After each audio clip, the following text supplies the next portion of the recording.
Effectivement, je vais vous présenter pendant 15-20 minutes le projet FinLam, qui a pour but de travailler sur la segmentation automatique des fascicules de presse. Entendons par là segmentation article. Que dire? Bah, déjà, pour problématiser un certain nombre de choses, c'est un projet qui a dû composer avec le, le rythme assez frénétique Ah, d'amélioration de no, la no, pues technologie. escuché eso cuando llegué allí. C'est un projet qui a dû composer avec les progressions assez frénétiques des technologies, notamment des modèles multimodaux. Donc ça, on va le voir. Euh, je vais vous présenter les objectifs du projet, les membres du consortium. Je répondrai à la question pourquoi c'est important pour la BNF d'avancer sur des processus de segmentation de journaux. Ensuite, on verra toutes les problématiques de constitution des données d'entraînement des modèles du projet. Ensuite, les stratégies techniques et puis à la fin, une petite conclusion sous la forme de retour d'expérience. Alors, objectif et consortium du projet. Ce projet, il est porté donc, par la BNF, mais également par le LITIS, qui est un laboratoire de l'Université de Rouen, et par la société Teclia, dont les échanges de ce matin me dispensent, que les échanges de ce matin me dispensent de présenter. C'est un projet qui est lauréat de l'appel à projet thématique spécifique en intelligence artificielle et qui est aujourd'hui à mi-course puisqu'il a démarré en mi-2023, à la mi-2023 et qu'il se terminera à l'automne 2027. Euh, les objectifs initiaux du projet, c'était la création d'un modèle multimodal d'analyse de documents avec interaction utilisateur. Donc, l'analyse multimodale, vous le savez, c'est à la fois de l'analyse d'image et du traitement du langage. Et puis, ce modèle devait permettre des interactions utilisateurs, donc des prompts d'analyse de structure et d'extraction d'informations. Ce qui était également aussi prévu à l'origine, c'était que ce modèle puisse être utilisé sur différents types de documents dans différents cas d'usage. Donc, il pouvait traiter de la presse, des monographies ou des catalogues de vente. Ce qui s'est passé, c'est que ces objectifs initiaux ont été réajustés, je le disais tout à l'heure, à cause de l'amélioration des capacités des modèles multimodaux. Et donc, on a décidé de, de réduire un peu la voilure et de se concentrer sur le traitement des fascicules de presse, parce qu'il y avait un véritable enjeu pour la BNF, on va le voir juste après, et aussi parce que les différents tests qu'on faisait nous montraient que ces grands modèles multimodaux, accessibles via les API qu'on connaît tous, étaient certes très performants sur des cas d'usage qu'on avait anticipés, mais restaient encore assez fragiles sur le traitement de ces contenus très complexes que sont les fascicules de presse.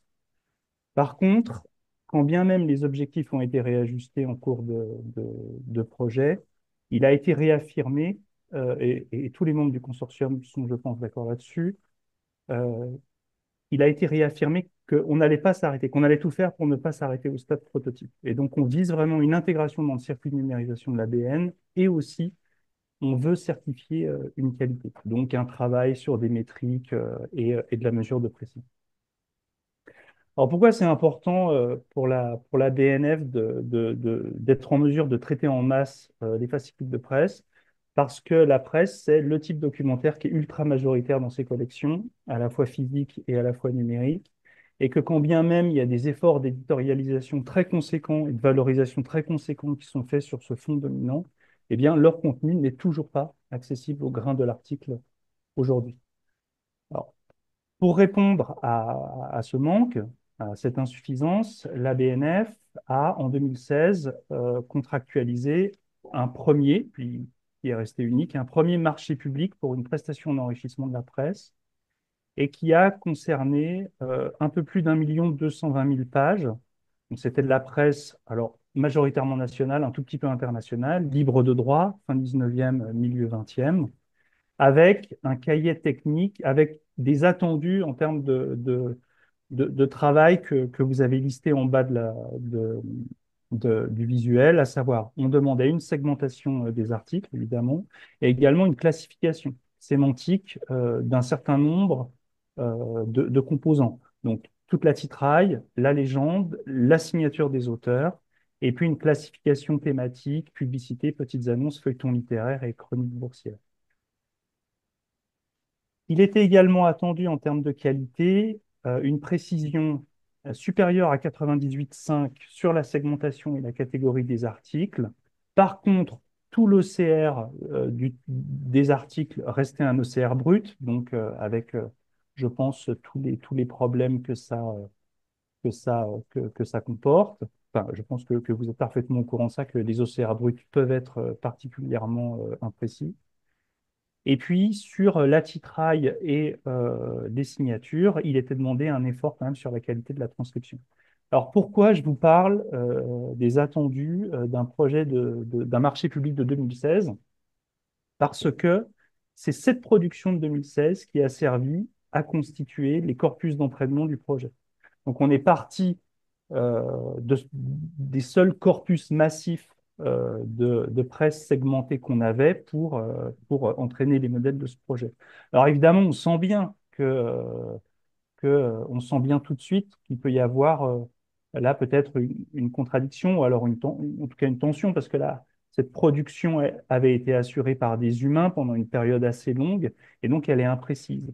Donc on a de la sursegmentation, de la sous-segmentation, il y a aussi le problème de l'OCR brut dont j'ai déjà parlé et puis également des classifications thématiques qui ne sont pas homogènes puisque dès que vous introduisez de l'humain, vous introduisez de l'hétérogénéité. Et puis il y avait aussi des discussions sur la notion même de ce qu'est un article dans un fascicule de presse. Mais bon, malgré ces inconvénients, on est parti de ça et le projet a commencé à entraîner des modèles. Alors les modèles, je vais en parler juste après.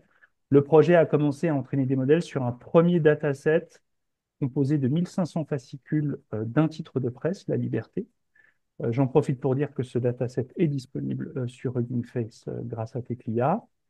Donc ça a été le premier mouvement. Et puis, en termes de stratégie sur les données d'entraînement, le projet prévoit aujourd'hui une extension progressive de ces données. Donc, on a constitué un deuxième dataset avec un volume beaucoup plus important, cette fois 50 000 fascicules, 260 000 pages, toujours sur la liberté, auquel on ajoute des fascicules d'un titre de presse qui s'appelle La Dépêche et qui est très proche en termes de mise en page. Donc là, les entraînements des modèles sont en cours depuis ce dataset. Euh, et puis, il est prévu euh, très bientôt, là, à partir de la fin de l'année, euh, qu'on passe à un dataset d'entraînement de 100 000 fascicules, avec cette fois l'intention vraiment de diversifier les données en apportant des fascicules de presse très différents de la Dépêche et de la Liberté, tels que vous les voyez sur le visuel, l'Excelsior, l'Echo et l'Auto, donc avec beaucoup plus d'illustrations et puis des unes qui sont, euh, qui sont un peu plus désordonnées, un peu plus complexes. Donc voilà. Voilà pour les données d'entraînement. Maintenant, pour les modèles proprement dits, euh, ce qui est important je pense que ce qui est vraiment important à noter pour le projet Finnam, c'est que Teclia et le Litis sont partis sur des stratégies techniques différentes. Teclia monte un workflow qui combine plusieurs modèles. Donc, c'est vraiment l'idée de chaîner différents modèles qu'on va spécialiser. Un premier modèle qui va détecter les zones et les classifier, donc c'est un YOLO. Ensuite, on va opérer de l'OCR avec l'ERO-OCR, puis un modèle qui va détecter l'ordre de lecture, c'est Layout Reader, pareil, qu'on fine-tune. Et ensuite, une fois qu'on a fait ça, on procède à la segmentation des articles en faisant un cut, tout simplement, euh, aux zones identifiées comme titre d'article dans le flux ordonné. Voilà. Alors, cette stratégie de Teclia, même, on est vraiment à mi-chemin du projet, donc c'est vraiment des résultats provisoires, hein. Ça fonctionne bien sur des fascicules de la liberté, parce que c'est des fascicules qui sont très très proches des données d'entraînement. Mais voilà, on a des erreurs YOLO, on a des confusions dans la classification de certaines zones, on a des superpositions. On a également des problèmes avec Layout Reader, donc le modèle qui va fixer l'ordre de lecture. On a des séparateurs qui sont ignorés, on a certains allers-retours qu'on n'arrive pas à comprendre, et puis parfois on a des zones isolées, comme vous pouvez le voir, avec un mauvais numéro d'index dans l'ordre. Mais bon, voilà, donc les résultats sont prometteurs en termes de segmentation d'articles. Vous pouvez le voir ici encore une fois sur des résultats qui sont très très provisoires. On peut atteindre du 80% sur la séparation article, mais ce qui est aussi absolument notable, c'est que ces résultats ils se dégradent quand on quitte les unes. Dès qu'on progresse dans les pages suivantes, les résultats se dégradent. Pour tous ceux qui ont l'habitude de la presse, on comprend bien pourquoi, hein. Les contenus sont de plus en plus complexes. Les articles se morcellent beaucoup plus. Donc tout ça est beaucoup plus difficile. Là, vous avez des indications sur les temps de traitement qui sont conséquents et c'est l'OCR qui est le plus chronophage. Voilà. Maintenant, côté Litis, euh, la stratégie est différente. Là où Teclia chaînait différents modèles dans un workflow, le Litis, lui, explore la piste d'un modèle unique qui va traiter la page en plusieurs passes, avec une passe par niveau hiérarchique. Donc une première passe pour détecter les sections, ensuite une passe pour les articles, une autre passe pour les blocs et ensuite la transcription. Ce grand modèle développé par le Litis, son petit nom c'est Tiramisu. Euh, voilà. Que dire sur ce travail du litis, c'est que, autre élément fondamental de la stratégie technique et de la stratégie d'entraînement, Tiramisu est entraîné en partie avec des données synthétiques. Donc le litis a créé un générateur de journaux synthétiques, si vous voulez. Je vais vous montrer quelques exemples juste après. Moi, que je trouve particulièrement convaincant, il génère des fausses publicités, il génère et il intègre des fausses publicités, il peut générer des tableaux, des séparateurs, et puis il émule aussi un certain nombre d'effets visuels, des pliures, des ombres de fond de cahier, des variations de luminosité, de la transparence, du papier jauni. Si bien qu'on arrive à, voilà, à ce genre de choses, moi, que je trouve convaincant. Et donc, à chaque entraînement de tiramisu, sont injectées à chaque époque sont injectées des nouvelles données synthétiques qui sont générées à la volée. Faut- Évidemment, je vous passe tous les avantages des données synthétiques, hein. C'est c'est infini et puis c'est parfait. Alors, les résultats au terme de l'entraînement avec, avec le premier dataset de 1500 fascicules, bon, les résultats sont contrastés sur la détection des blocs, mais en termes de séparation d'articles, c'est assez similaire au workflow Teclia. Évidemment, on attend vraiment que le modèle gagne en robustesse avec l'expansion des données d'entraînement. En termes de temps de traitement, c'est rapide.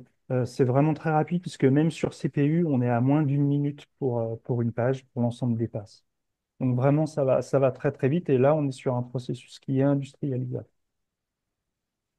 Et pour finir, les leçons, moi je voulais vous en présenter trois. Bon, la première chose, je l'ai déjà évoqué deux fois, donc je vais aller vite, c'est qu'un projet ANR de 4 ans, c'est long au regard de la progression de la technologie et que nécessairement, il faut un pilotage projet adapté. Il faut savoir revenir sur ses objectifs initiaux et ses stratégies techniques initiales, même si ce n'est pas confortable.